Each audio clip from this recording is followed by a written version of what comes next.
Então, muitas ideias minhas, ou opiniões minhas, elas se disseminam facilmente, se impregnam na cabeça das pessoas, até com uma velocidade, com alcance muito maior do que eu poderia esperar.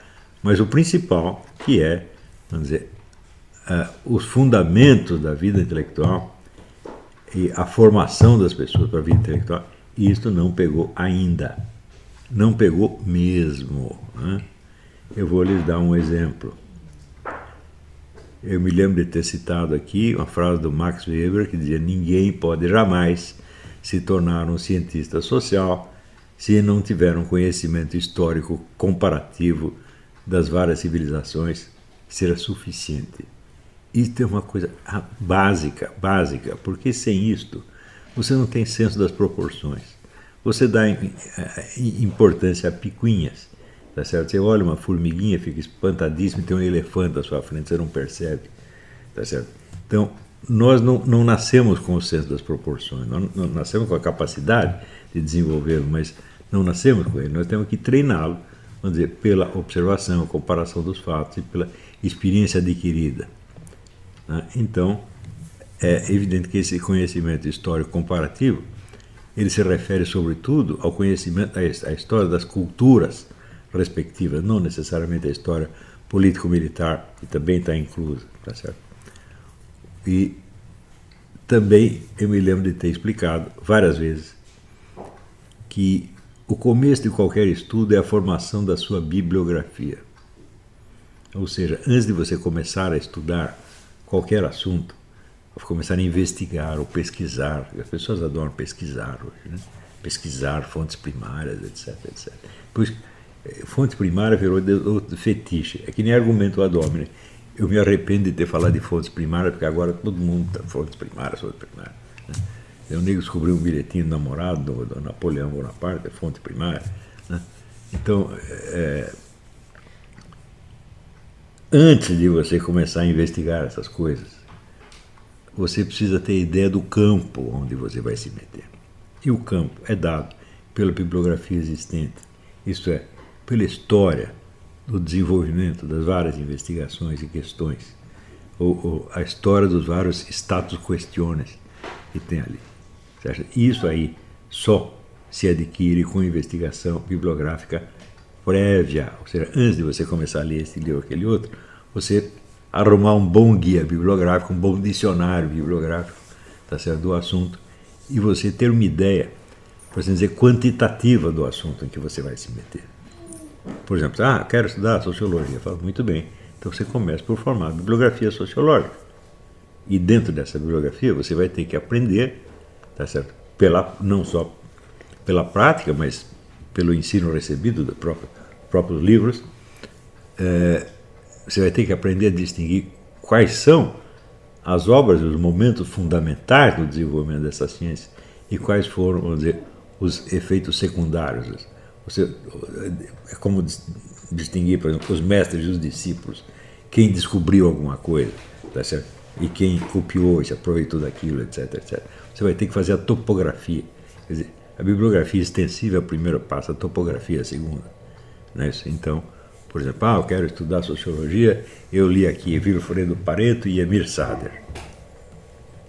É isso que as pessoas fazem, né?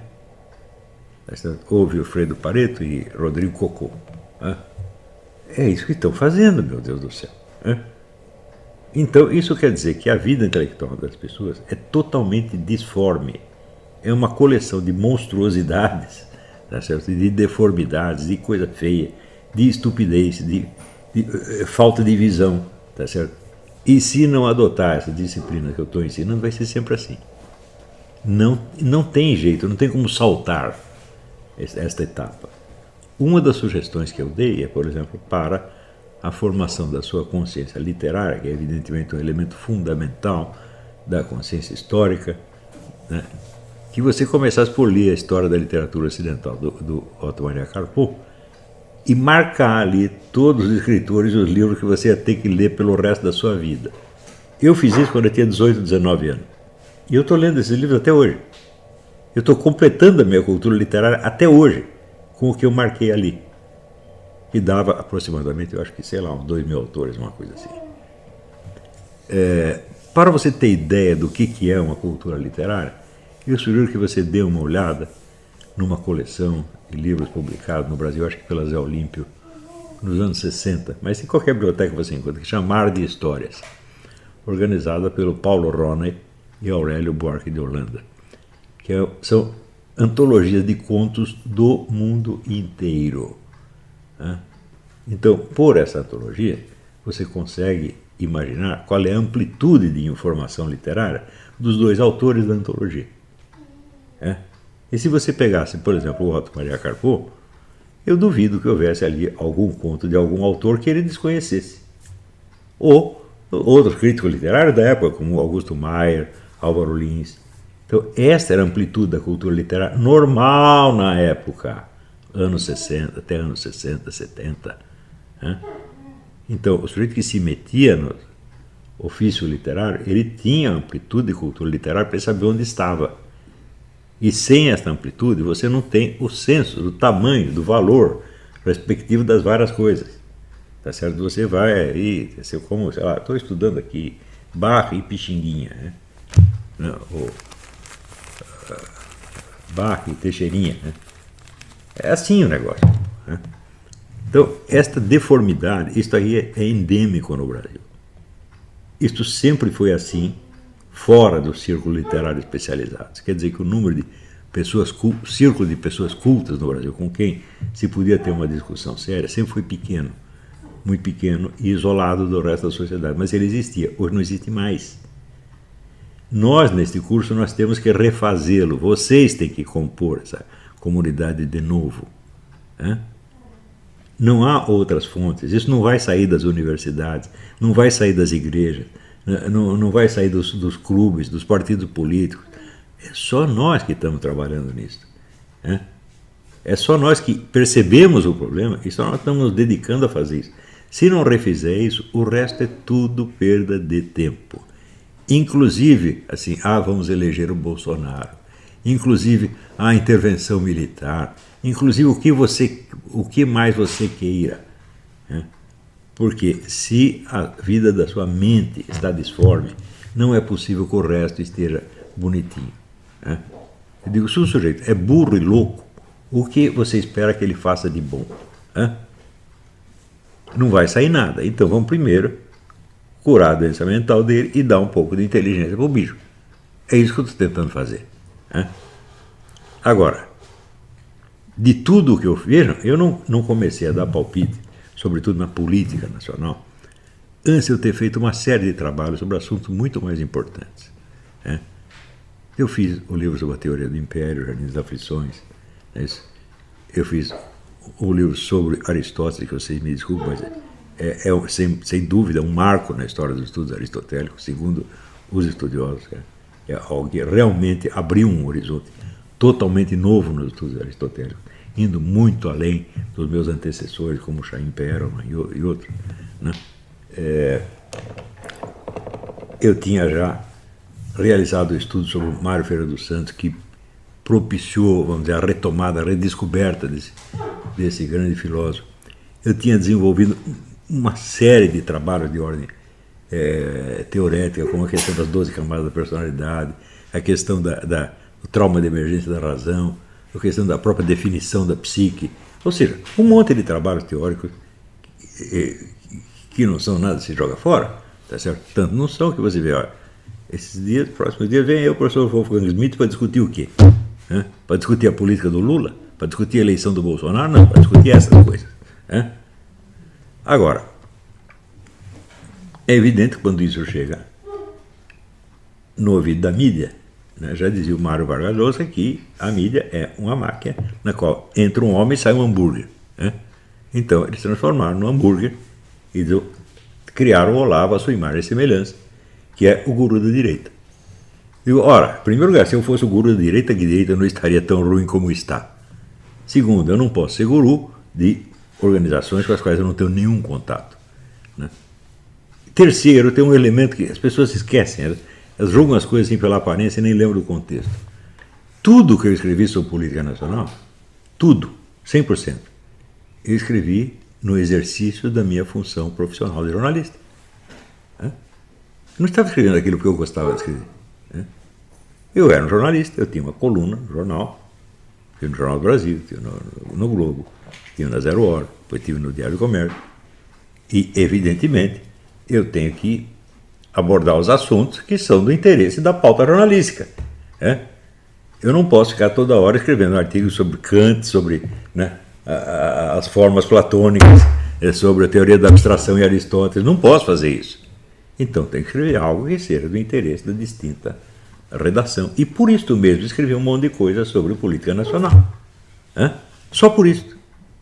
Se eu nunca tivesse sido jornalista profissional, provavelmente nem teria dado algum palpite sobre a política nacional, que é um assunto demasiado miserável para me interessar e pelo qual eu só me interesso por pura caridade, por pena de você ver um país desse tamanho, 200 milhões de pessoas, tá certo? Se enredar, tá certo? Em problemas e dificuldades pueris e se sair mal sempre. Quer dizer, como dizia um amigo meu, o Brasil é exemplo de tudo que não se deve fazer. Eu digo, tendo a possibilidade de fazer algum treco errado, o brasileiro fará. Tá certo? Então, é um monumento à inépcia universal. Nada funciona e ninguém sabe por quê. Não é isso? Então, a gente fica com dó e acaba querendo dar uma ajudinha. Então, desde o início eu também informei, olha, o problema do Brasil não é esquerdismo, gente. O problema do Brasil é, em primeiro lugar, o desprezo pelo conhecimento, que sempre foi endêmico na sociedade, com a diferença que antigamente tinha uma pequena elite intelectual que não era assim, hoje não tem mais. Hoje, os membros que se pretendem membros da elite intelectual, os que substituíram a geração anterior, eles padecem do mesmo desprezo ao conhecimento. Todos eles. Todos eles são argumento de ignorância. Eu nunca ouvi falar disso, portanto não existe. Todos são assim. Né? Então, é evidente que esta imagem do guru da direita é multiplicada pelo fato de que muitas pessoas leram os meus escritos com os mesmos olhos da mídia, com o mesmo critério de importância da mídia. Então, o que ele está dizendo da próxima eleição? O que ele está dizendo do PT? Assim. E cada um deles virou um guru da direita. O Brasil está repleto de gurus da direita. São pessoas cuja produção intelectual é nula. Nunca fizeram uma porcaria de uma contribuiçãozinha, tá certo? À história, à sociologia, à filosofia, à literatura, a nada. Né? Então, quando eu digo o seguinte, eu não vou discutir com pessoas que não são autores de pelo menos 3 ou 4 livros. Por quê? Não há discussão intelectual séria sem esta retaguarda. Não é possível. As pessoas não falam o mesmo idioma. Né? Se você já foi testado, né, pelo menos sei lá, autor de uma tese de mestrado, doutorado, pelo menos isso, tá certo? Que, para o meu ver, a meu ver, e quer dizer, na escala brasileira é uma bela porcaria, mas se não tem pelo menos isso, então não dá para ter uma discussão séria com você, por quê? Nós sabemos que você não conhece o status questione, você não tem um conhecimento histórico comparativo e o seu padrão de atenção é anárquico e se dirige a qualquer mosquitinho que esteja voando no ar. Você vê um mosquitinho, aquele mosquitinho. Tem uma aluna minha, que é minha aluna há 20 anos, que me chegou a falar, eu li esse negócio sobre o Bonifácio e estou aqui perplexa, chocada, traumatizada. Eu digo, por quê? Se você me dissesse, olha, o Zé Bonifácio matou a mãe, eu digo, e daí? Qual é a importância disso na história da humanidade? Nada. Como é que a pessoa pode ficar chocada com isto? Isso é total falta de hierarquia. Se você chegar para mim e dizer, olha, nós descobrimos que a aritmética elementar não funciona. Eu digo, opa, aí é grave. Então, descobri que a teoria quântica está toda errada. Falou, opa, isso é uma calamidade. Agora, picuinhas da história de um país periférico de 200 anos atrás, chegar a chocar uma pessoa, tem algum treco muito errado. Então, o pior, Quando a pessoa não tem uma escala de valores bem montada, o que só é possível mediante este conhecimento comparativo, então ela se apega, vamos dizer, a fetiches verbais que expressam os seus valores subjetivos do momento. Então, por exemplo, são valores às vezes puramente utilitários, pragmáticos e convencionais, que para aquela pessoa começam a ter o valor de como se fossem os 10 mandamentos, ou a lógica de Aristóteles, uma coisa fundamental. E um desses fetiches é o debate democrático. O debate democrático é o supremo valor. Eu digo, olha, para você ter uma ideia, para que serve o debate democrático dentro de um mosteiro? Para nada. Para que serve o debate democrático dentro de um exército? Para nada. Para que serve o debate democrático dentro de uma linha de produção de uma fábrica? Para nada. Para que serve o debate democrático na cozinha de um restaurante? Para nada. Então, o debate democrático é uma coisa que, em certas situações muito peculiares e muito limitadas, ele tem lá o seu valor, sem dúvida. Mas não é um valor universal. Você não pode submeter tudo a isto. E o Vigente teve a cara de pau de dizer que porque alguém falou mal do Zé Bonifácio, eu tinha obrigação de ter um debate democrático sobre isso. Falou, então, olha aqui, descobriram que o general não sei das quantas comeu a mulher de Napoleão Bonaparte. Agora vamos ter um debate democrático sobre isso? Vocês não têm mais o que fazer, não? Quer dizer, levantar um debate supõe a compreensão do momento, da ocasião, do contexto, do valor relativo, tá certo? E, sobretudo, como dizia Ortega y Gasset, antes de você me propor um problema filosófico, você precisa me provar que este é um problema de fato. Então, é claro que isso aí é um total desvio de foco. Está fora do contexto, está fora do quadro de importância e, sobretudo, está no momento errado. Por quê?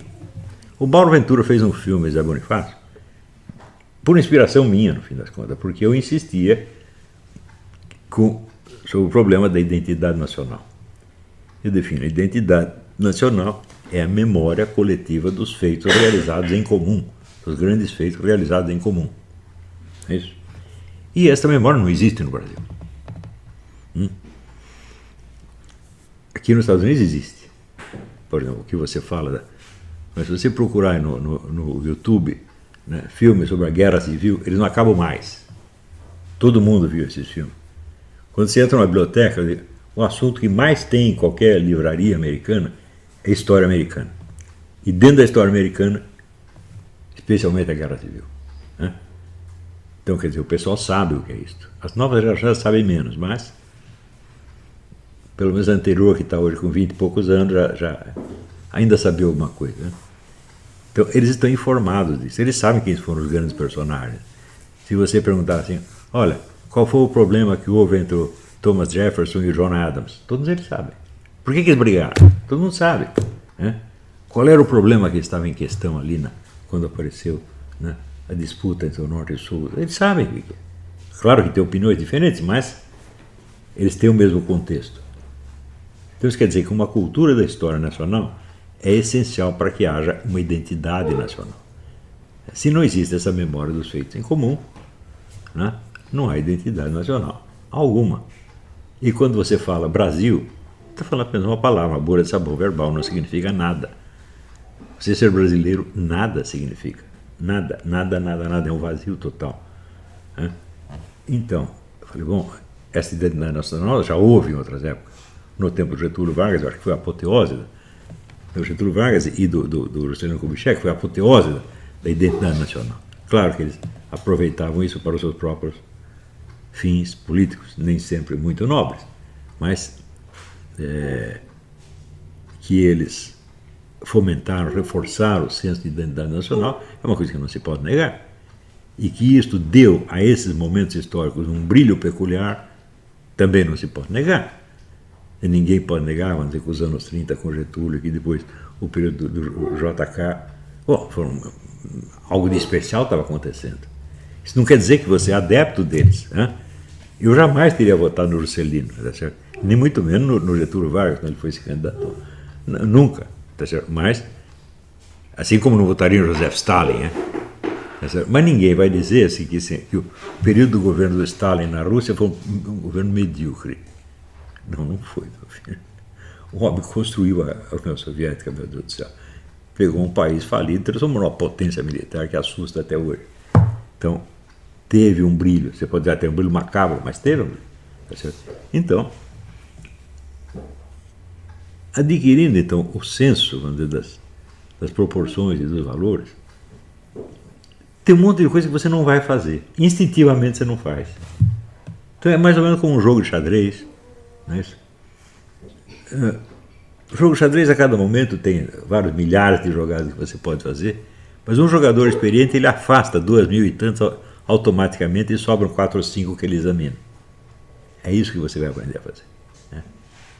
No que não é para prestar atenção. O que merece atenção, o que não merece. O que merece discutir e o que só um idiota vai escarafunchar e querer um debate a esse respeito. Né? Então, veja, nos Estados Unidos, quando surgiu o problema de, por exemplo, saber se o Thomas Jefferson tinha comido a escrava ou não, esqueci o nome da mulher. Ah, ele comeu a escrava. Tá? Na verdade, ele teve um caso de amor com ela. Ele amava a mulher, realmente ficou com ela anos a fio, etc. Bom, isto foi a 10ª milésima coisa que se descobriu a respeito de Thomas Jefferson. Né? Já sabia tudo, Thomas Jefferson, havia milhares de livros a respeito, os textos dele circulavam, tudo quanto é escola, se lia. Daí, olha, tem mais um negocinho aqui, nós descobrimos, ele comeu a escrava. Então aí, claro, isso pode suscitar um debate moral em torno do cara. No fim se viu que ele não estava fazendo mal nenhum a ela, ao contrário, ajudou. Né? Mas, durante o tempo, periclitou um pouquinho, porque não é porque o sujeito comeu a escravo que tudo que ele fez pelos Estados Unidos é zero. Ninguém chegou a isso. Agora, no Brasil, não. É assim, é como se ninguém soubesse quem é Thomas Jefferson e aparece um Zé Mané acusando ele de comer a escrava.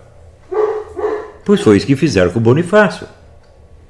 Ninguém sabe nada da vida de Zé Bonifácio, que foi, de fato, o fundador. Na verdade, o fundador do Brasil foi Dom João VI. Né? E por ter fundado o Brasil, ele foi achincalhado no filme da Carla Camurati, que foi o único filme que fizeram sobre Dom João VI. Então, primeiro você joga o cara no esquecimento, e depois você tira o cara do esquecimento só para lembrar a picuinha e falar do cara. O que é isto? Isto aí é um masoquismo. Né? Isso aí é, como é que se diz? É um ódio à pátria, um ódio à identidade nacional. Né? E é evidente que a pessoa afetada disso, ela está tão doente quanto o país. Então está nós aqui, eu, Mauro Ventura, bando de gente de boa vontade, fala, bom, vamos restaurar os negócios. Né? Então vamos começar logo com o personagem principal, que foi Zé Bonifácio. Ele, bom, deveria fazer também com Dom João VI, com José de Anchieta, com, sei lá, todos os caras que até os anos 30 eram celebrados como heróis nacionais. Nós temos que recordar tudo isso, não no sentido da patriotada, mas no puro sentido histórico. Então, olha, existiu, fez isso, mais isso, mais isso, mais isso, e este é o nosso passado. Né? Se você perguntar quais são os momentos essenciais na história da identidade nacional, né? Eu acho que são 3. A primeira Batalha de Guararapes, né? Onde pela primeira vez os brasileiros se juntaram para reagir a um perigo comum e se saíram muito bem nisso aí. O segundo foi a Guerra do Paraguai, né? Que foi uma mobilização nacional intensa em favor da guerra. Ao passo que na Argentina morreu mais gente na frente de batalha lutando para não ir para a guerra do que na própria guerra. No Brasil não tem ninguém. O povo inteirinho se entusiasmou com a coisa, todo mundo quis colaborar. Então foi um momento de coesão psicológica nacional. E o terceiro momento foi a Segunda Guerra Mundial, com a nossa pequena, mas honrosa participação. Então esses foram momentos culminantes. Bom, pelo menos esse você tem que conhecer, porque é isso aí que vai te dizer o que é ser brasileiro.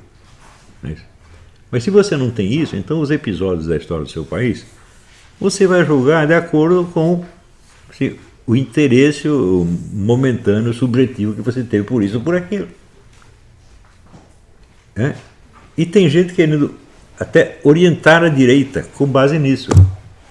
O Brasil está cheio de gurus da direita. É?